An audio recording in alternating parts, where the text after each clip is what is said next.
I didn't actually write these questions out, you guys. Nice. My apologies. No, it's all good. No, this is actually.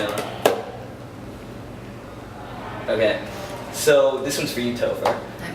Apparently, when you don't wear red pants, people get mad. It's true, man. I got these red pants and I wore them. I think I just became kind of a hippie. We did this tour on in January and February with the Friday Night Boys, and I got these red pants and I just didn't shower and I didn't change my clothes. I wore like this tank top that said the end on it, and I wore these red pants every for day. the entire tour. And then ever since then, like on Twitter, like they'll be like, "Can you guys like can you dress like that today?" Blah blah blah. And like the people are like, "Where are the red pants?" I'm like, "Fuck, they're dirty. I don't know." Like, what was special about it? Did they have like sequins on them or? No, they're just tight red pants. I mean, they're legit. But like, I mean, I've had people come to shows like dressed in the same outfit, hoping that I'll we wear had the girls same come thing. dressed as me and you that Yeah. one time. And the I girl think had that's red weird. pants and a V-end hoodie. Yeah, dude, we should get yeah. action figures, man. I was gonna ask what the most awkward fan encounter you had, but There's a lot of them, dude. people dressing up as you kind of I don't want to know what. We can't even go. We don't have time in this interview Yeah. right now. We appreciate everything that everybody does for us. Don't get us wrong, but it's like No, it's fun there are stories. definitely moments where you're like, I don't understand. I don't understand like- how we got here. Like, Everything's super endearing, like, and it's super flattering that people do like for us. But sometimes I'm just like, I would have never thought of that at your age. Like, that's insane. yeah, it's like way more creative than I even am. Yeah. All right, what's your most embarrassing moment on stage? I mean, we've got a lot of them. Most of them are probably me. Most of them are. Because you guys are all about living in the moment. And Yeah, I mean, like, I've fallen off the stage in an acoustic set before, so I don't know how fucking cool I am. Not just fall off the stage. He fell off the stage in front of about 1,000 kids into a photo pit during Yeah. an acoustic set. Yeah, it's It was on pretty YouTube. epic. There's did people at least get good pictures of it? Oh, it's on YouTube. Yeah, Someone oh, got a oh, sweet you can video. watch Every it. time he Watch falls the whole or thing. hits himself, it's on YouTube. Somehow that The second. weirdest thing about it is anytime I do something really stupid like that, we always like kids really like us that night.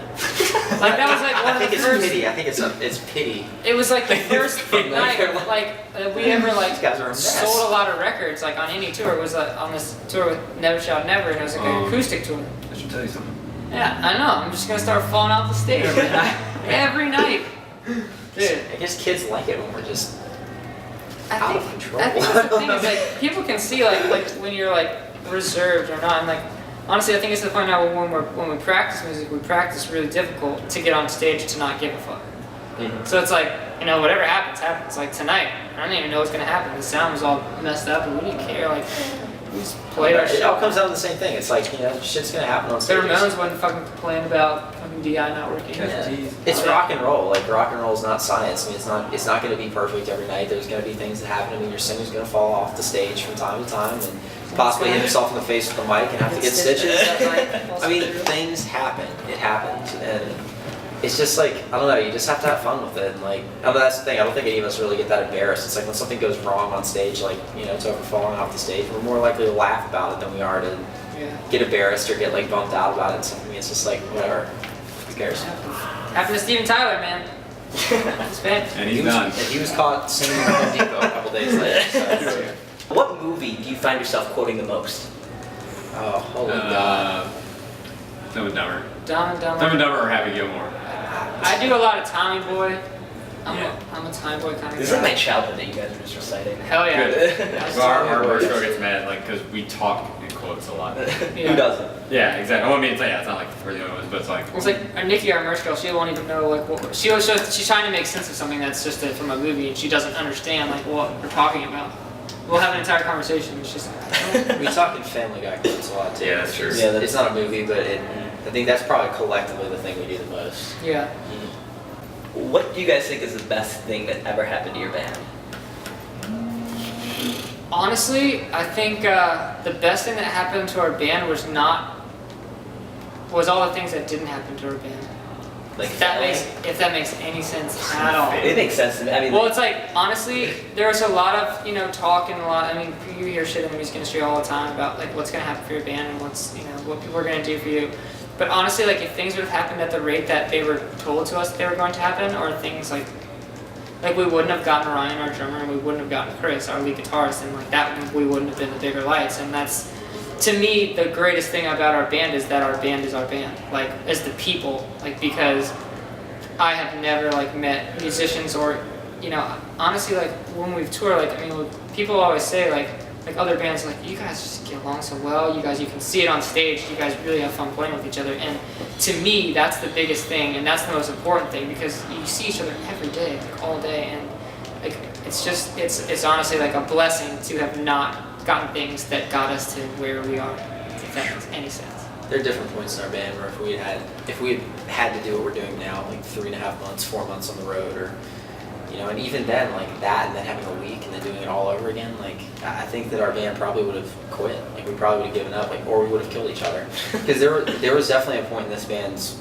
career history where it wasn't like it was now. It was like, we built it to be a family, and we built it to be a thing where, you know, it is what it is now, where everybody, you know, is best friends, everybody takes care of each other, you know, even crew is like part of the family and stuff. And there was a point in our career where we couldn't do it. Like, we didn't have the right people in place, and we didn't have the right, you know. That's honestly, that's the biggest thing. That's the most successful thing, I think, for a band, is to find the right people. And luckily, we've got that core now, so.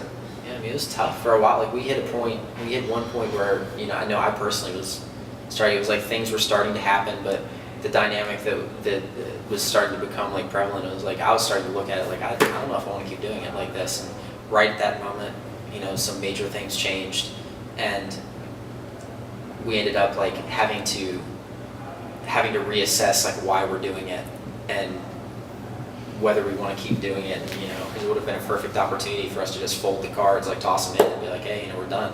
But I think at that time, like, we looked at each other and we found, like, some rekindled enthusiasm, and then once we found Chris and Ryan, like, everything changed since then. Like, everything has changed. It's been a complete 180 in terms of the way it is. It's like, it's finally 3 years later, like, fulfilling, I think, what it was meant to be from the very beginning, which is really, really awesome. Like, even if we went no further than we went today, like, I think that's something special we could say we had with each other that wouldn't change, like, post Bigger Lights or in the midst of Bigger Lights or anything. What trend do you guys think is the most overrated trend right now? Or you could list a bunch. It's that are easy, man. I overrated. mean, it's fucking.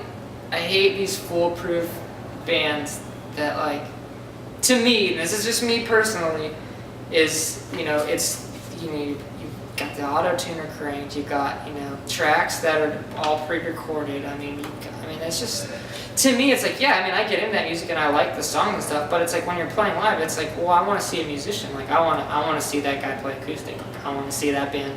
I want to see that band play, you know, I want to see them play their instruments. Like, I mean, that's what I want to pay to see. I want to pay to see a show. I don't want to pay to listen to the record for $20 when I already bought the record.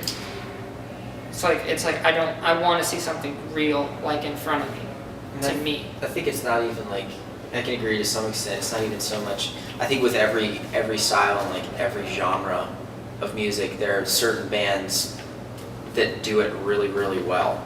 And those are the bands that you define that by. And it's like, to stay, like, with what he's saying, there are bands that have done that I adore and that I think are amazing and I think are amazingly talented. I think the problem with that particular kind of music is that because of the requisite amount of talent it takes to put something together in that format that passes as music, it kind of lowers the bar of expectation in terms of what you have to be able to do to make a career or to do anything, you know, in the business. So it's like, while there are bands at the top of that tier that I think are amazing and creative and have done something really cool, it's like, that's probably by far the number one thing where you see, as a result, 10,000 other bands do it simply because they think it's easy, because it's like, there are a lot of tools that it's acceptable to use in that particular genre to cover up. I think, yeah, I mean, I would agree. Like, I think, like, mostly to me is that it would be the trend of trying to follow whatever is, like, the new hot thing. Alright, so I think that about wraps it up, you guys. Is there anything that you maybe want to add or say to the fans?